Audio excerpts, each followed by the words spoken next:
Imagine standing in your backyard, tongs in hand, and you're just smelling the smoke of applewood chunks perfectly roasting at chicken. Oh man, that sounds ideal. Right. But then, at that exact same moment, your phone vibrates in your pocket with an alert about, like, an impending global war. Talk about a total mood killer. Exactly. So you swipe that away, and the very next notification you see is this video of Japanese office workers racing backward in desk chairs for a prize of canned tuna. Which is just, it's such a wild sensory whiplash. It really is. Yeah. It's this total collision of the deeply profound, the terrifying, and the utterly ridiculous. And that is basically the reality of being alive right now. It forces the human brain to constantly triage its own reality. You're constantly asking yourself, which of these things actually deserves my immediate emotional energy? And more often than not, the brain just kind of short circuits. Which brings us perfectly to our deep dive today.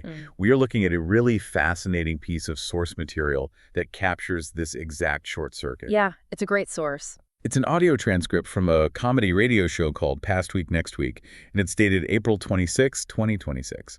And on the surface, it's just four guys. Chris, Paul, Boogie, and this mysterious contributor they just call the texter, shooting the breeze. Just, typical radio banter. Right, but if you look closer, it's actually this profound psychological time capsule. Our mission for today's deep dive is to decode how people are using mundane life updates, pop culture, and dark humor to basically survive a deeply chaotic news cycle. Because the transcript is this perfect specimen of modern coping mechanisms, right? It doesn't even try to separate the serious from the silly. No, not at all. Like in traditional media, you get the hard news first and then maybe a human interest story at the end to lighten the mood. But this show, they throw a $60 charcoal grill, an international conflict, and mass corporate layoffs into the exact same blender. Well, let's start with that blender, because the first thing that really jumps out from this transcript is the sheer amount of time these guys spend talking about the most remarkably ordinary things before they even acknowledge the outside world. The micro details of their lives. Exactly. Take Paul, for instance. He spends this massive segment detailing how his studio flooded. But the catch is, it wasn't some biblical deluge. It was exactly 1 inch of water. Everywhere. Just a uniform puddle. Just a 1-inch puddle across the entire floor. A 1-inch flood is almost worse psychologically than a massive disaster. Wait, really? Why do you say that? Because a massive disaster demands a massive heroic response. But a 1-inch flood is just this grinding, irritating disruption. He has to rent shop vacs. He has to run industrial fans for a week. It ruins nothing entirely, but it disrupts everything slightly. Yeah, and he talks about it with this mix of total exhaustion and deadpan comedy. Yeah. And then you have Boogie, who provides this incredible counter-narrative of just pure, unadulterated joy. Right, over a grill. Yes. He didn't win the lottery or anything.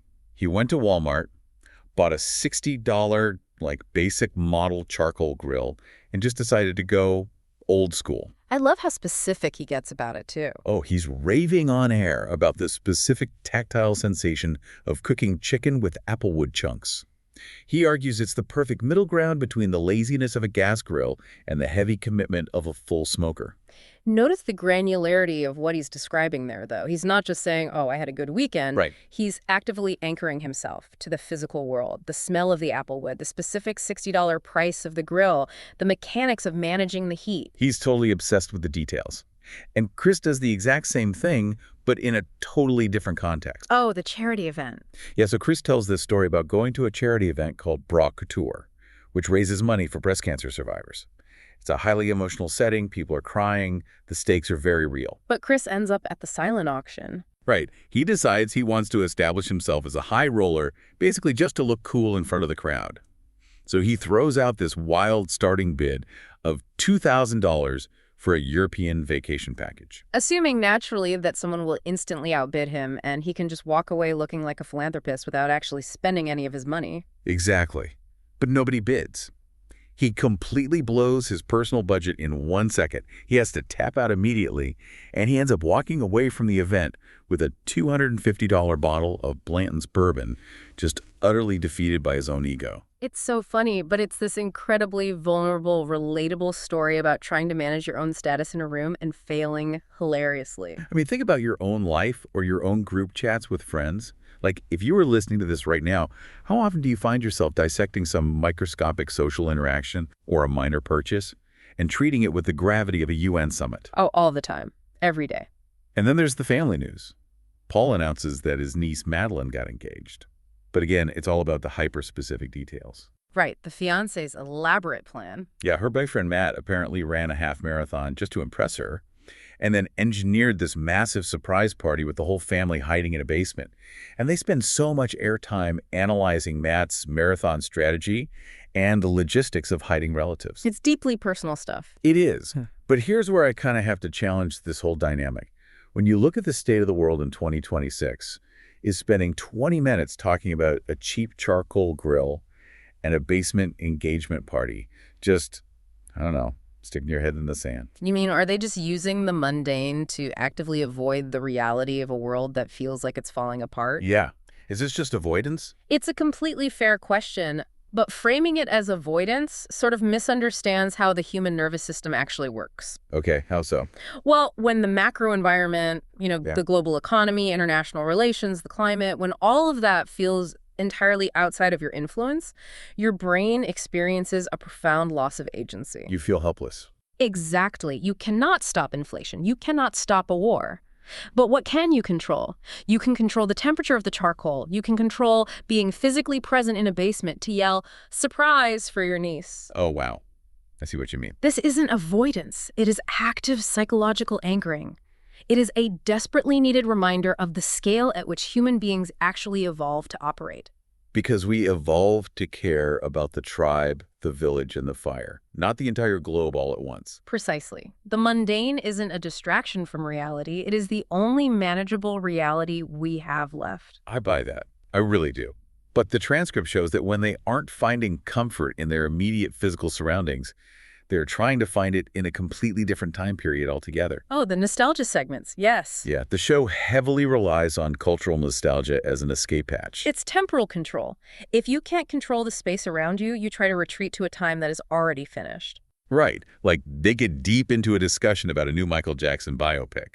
Boogie mentions he went to the theater, and he's genuinely impressed by how well Michael's nephew captured the role. He says 5 minutes into the movie, you literally forget you're watching an actor. But he also really critiques the film for being overly sanitized. He complains that it completely glossed over Jackson's highly controversial personal life and totally ignored how incredibly shrewd and honestly sometimes ruthless he was as a businessman. Which, to be fair, is pretty typical of the biopic genre. It smooths out the jagged edges of history to create a comfortable, easy 2-hour narrative. Sure. But Boogie brings up one specific scene from the movie that completely blew my mind. The film actually depicts Michael Jackson orchestrating a real-life gang summit between the Bloods and the Crips. A literal peace treaty in Los Angeles. Yes. Jackson apparently brings these hardened rival gang members together and essentially says, look, I'm going to put you guys in my music video. And that is how real-life gang members ended up as the dancing zombies in the iconic Thriller video. It's an incredible story. But I have to stop here because you mentioned nostalgia is about retreating to something safe. How is a story about rival street gangs and zombies considered a safe retreat for these podcast hosts? Because the tension has already been resolved. Right. Think about it. The modern news cycle is terrifying largely because it lacks an ending. When you read about a new tariff or a military deployment, your brain doesn't know how the story finishes, so it automatically assumes the worst to protect you. That makes total sense. But the Michael Jackson story, we already know how it ends. The gangs didn't shoot each other in the studio. They danced in one of the most famous videos of all time. The ending is locked in amber. Nostalgia provides this guaranteed emotional return on investment. It's the certainty of the outcome. And you see that musical nostalgia woven throughout the rest of the show, too. They hype up a new song by Charlie Puth, specifically because it features Michael McDonald and Kenny Loggins. They are literally seeking out the architects of 1970s yacht rock. Yes. Music that is mathematically designed to be smooth and completely unthreatening. They even use Thin Lizzy's The Boys Are Back in Town as their own intro music for the radio show. It's like they are wrapping themselves in this auditory security blanket. Because it's a shared reality. You know, in an era where algorithms feed every single person a completely customized and often radicalized version of the news, pop culture from 30 years ago is one of the last remaining pieces of common ground. That is such a good point. Like, you and I might disagree entirely on tax policy, but we both know the chorus to "The boys are back in town." We absolutely do. But as you said earlier, you can't live in the past forever. Yeah. Eventually, you have to look at the notifications on your phone.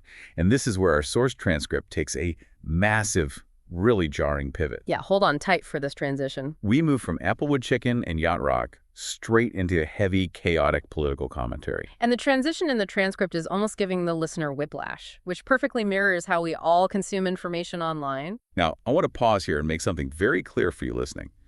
The hosts of Past Week, Next Week pull absolutely zero punches. They are highly cynical, and their commentary leans very far left, specifically regarding Donald Trump and his administration. Very critical. Right. And for our deep dive today, we aren't here to debate their politics or validate their grievances or fact-check their claims. We are impartial here. We are just looking at the psychology of how they are venting these frustrations on air because it reveals a whole lot about our current media ecosystem. Exactly. We are looking at the mechanics of their distrust, not taking a side on the politics itself. Spot on. And the level of distrust they display is honestly staggering. They discuss a reported assassination attempt on the president that allegedly took place at the White House Correspondents' Dinner. A huge, historically significant event. You would think so. But the radio hosts don't treat it as a national tragedy or a moment of unity. They openly and aggressively theorize that the entire event might have been staged by the administration itself. To jump straight to a false flag theory regarding a presidential assassination attempt requires a foundation of absolute, fundamental, institutional distrust. Like, what is their evidence for this? Well, this is where it gets incredibly cynical. They speculate that it was either a desperate ploy to boost historically low approval ratings, or, and this is the wild part, they suggest it was orchestrated simply to secure a specific, highly exclusive ballroom for the president's personal use. A ballroom? Yes. They note that immediately after the security scare, the administration was making moves to take over that exact event space. Okay, whether that theory is true or completely unhinged is almost beside the point. Right. The point is that the hosts genuinely believe the government is entirely capable of faking a shooting over real estate. That is a completely shattered social contract. And it doesn't stop at domestic politics. Ooh. They move on to an ongoing geopolitical conflict, a war with Iran. One of the radio hosts launches into this incredibly passionate rant about the fog of war and government transparency. He sounds so frustrated. He is. He states that the current administration lies so frequently about both massive policies and trivial details that he has lost all capacity to believe them. And then he drops this absolute bombshell of a quote. Oh, I know the one you're talking about. He says, on a public broadcast, that he would rather trust Lego news from Iran than his own government's narrative. Lego news from Iran. We really need to unpack the weight of that. Let's do it.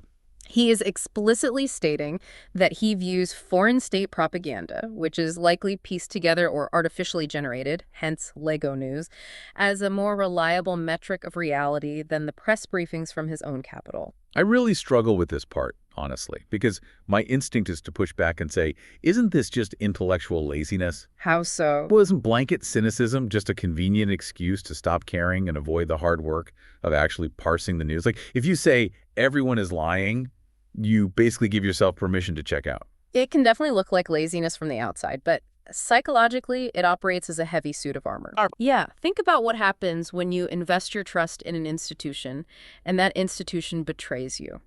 You feel foolish. You feel vulnerable. In a highly polarized environment, citizens are bombarded with conflicting realities every single hour. That's true. So cynicism becomes the ultimate defense mechanism.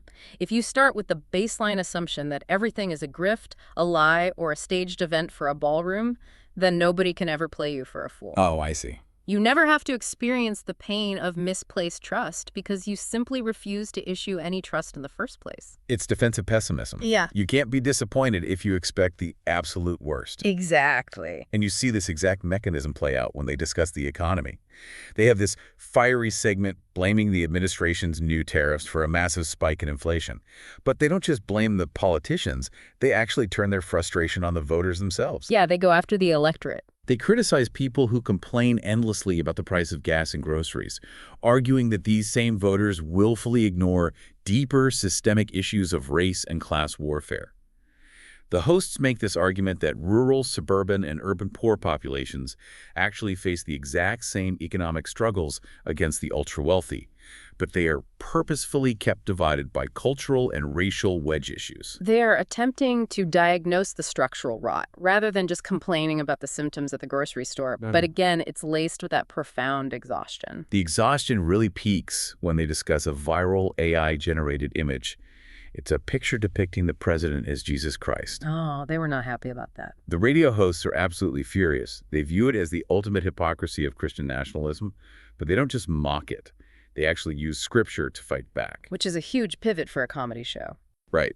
They quote Matthew 25:40, "Inasmuch as you did it to one of the least of these, my brethren, you did it to me," to highlight the massive gap between the actual teachings of Jesus regarding the poor and marginalized and the policies of the administration. That is a fascinating rhetorical choice. They aren't rejecting faith. They are weaponizing the foundational texts of the faith to critique how it's being politically manipulated. Right. It shows that beneath the thick layer of cynicism and jokes about Lego news, there is actually a deeply held set of moral expectations that they feel are being constantly violated. But you can't maintain that level of moral outrage for an entire hour. The human heart just can't take it. Which brings us to the final and maybe most bizarre coping strategy in the transcript. The great release valve. Yes. After this heavy, depressing political rant, they don't sign off. They aggressively pivot into sheer, unadulterated absurdity through these segments they call news quiz and headlines. They have built up all this cortisol discussing inflation and war, and now they just have to let the steam out. And the way they do it is by mixing deeply serious economic news with absolute nonsense. First, they discuss Meta laying off 8,000 employees, which is 10% of its workforce. Huge news. And the stated reason is to fund the company's massive investments in artificial intelligence infrastructure.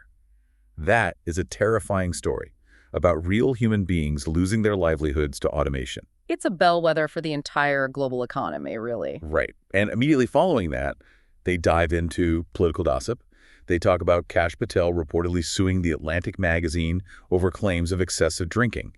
Then they casually mention that Devin Nunes was fired as the CEO of Trump Media because the company's stock experienced a catastrophic 67% drop. So we have the destruction of tech jobs, defamation lawsuits, and the collapse of a media empire. All very heavy, highly consequential topics. But in the exact same breath, without changing their tone at all, they introduce a bizarre new medical study.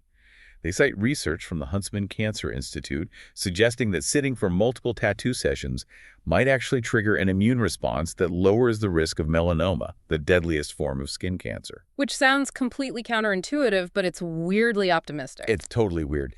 And then the absolute cherry on top of this chaotic Sunday, they report on a new sport taking over Japan. Oh, this was my favorite part. Japanese office workers are blowing off steam by competing in high-speed, backward roller chair races. We were talking about literal endurance events, sometimes lasting 2 hours, where grown adults in business attire push themselves backward in ergonomic office chairs for up to 25 kilometers. I just have to ask, what is the prize for pushing an office chair 25 kilometers backward? Rice.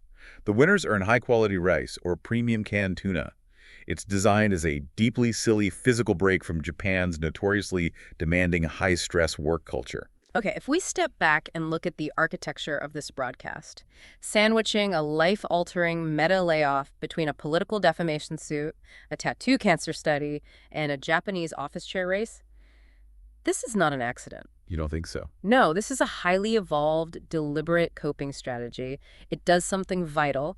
It flattens the hierarchy of news. Flattening the hierarchy. I need you to explain exactly how that mechanism works because honestly, it feels like it should just make us more confused. Well, think about how your brain assesses threats. If everything is presented as a level 10 emergency, the war, the inflation, the AI taking your job, your brain goes into a state of panic. Confront, fight, or flight. Exactly. But when a broadcaster or, your social media feed takes a level 10 global threat and places it right next to a level 1 absurdity, like racing an office chair for tuna, it confuses the brain's threat assessment algorithm. By presenting them with the exact same energetic weight, you are subconsciously telling yourself, none of this is actually an immediate physical threat to my survival right now. It all just becomes content. It renders the terrifying aspects of the world slightly ridiculous, which makes them easier to digest. It's like putting extremely spicy hot sauce on every single thing you eat because your taste buds are completely burnt out. That is a great analogy. You just need some kind of sensation to register that you're eating. But the individual flavors of the food don't even matter anymore. The chicken, the rice, the eggs, it all just tastes like hot sauce. The war, the layoffs, the chair race, it all just tastes like content. That is a brilliant way to put it. The absurdity is the hot sauce. It masks the bitter taste of the reality they just spent the last half hour discussing. But here is my concern, and this is something I think you, listening right now, really need to ask yourself. Does this kind of satirical news blending actually help us stay informed as citizens? Or does it just numb us so profoundly that we can look at an 8,000-person layoff and a 67% stock crash, chuckle, and just swipe to the next video without actually caring? It's the central paradox of modern media. It keeps you horizontally informed. You know a little bit about the meta layoffs, you know a little bit about the tariffs, but it prevents vertical engagement. Meaning we don't go deep. Right. You rarely dig deep because the satire provides an emotional anesthetic. You are informed, but you are insulated from the despair. Looking back at this entire deep dive, what an incredible, exhausting journey this single radio transcript provided. I mean, we started with the tactical joy of a $60 charcoal grill and the agonizing frustration of a 1-inch flood. And then traveled back in time to gang summits in 1980s music videos and yacht rock safety blankets. We waded through profound political cynicism, questioning assassinations and trusting foreign Lego news. And we ended up racing backward in office chairs in Tokyo for a can of tuna. It is a masterclass in the cognitive whiplash of the 21st century. And for you listening, I want to make this crystal clear. This comedy show from 2026 isn't just some quirky artifact about 4 guys on the radio. It is a mirror. Exactly. It represents exactly how you, me, and everyone else consumes information today. Your feeds are a messy, algorithmically driven, emotionally exhausting blend of the deeply personal, like your niece's engagement, and the globally terrifying. Yeah, it's all mixed together. We use humor, absurdity, and hyperfixations on the mundane, not because we don't care about the world, but because we care too much. The emotional bandwidth required to process all of the world's pain simultaneously simply does not exist in the human mind. We laugh at the chair race because the alternative is to just scream into the void about the layoffs. So I want to leave you with a final lingering thought to mull over long after this audio stops playing. What's the takeaway? If our daily media diet, our feeds, our podcasts, our algorithms forces us to care equally about the threat of a global war, a political lawsuit, and the flavor of applewood chicken on a cheap grill, are we actually becoming a more informed society? Or are we just losing our fundamental ability to differentiate between what is a true emergency and what is just noise? Next time you find yourself doom scrolling, pausing on a geopolitical tragedy, and then immediately laughing at a meme, take 1 second to ask yourself, which of these things is actually changing how I live today?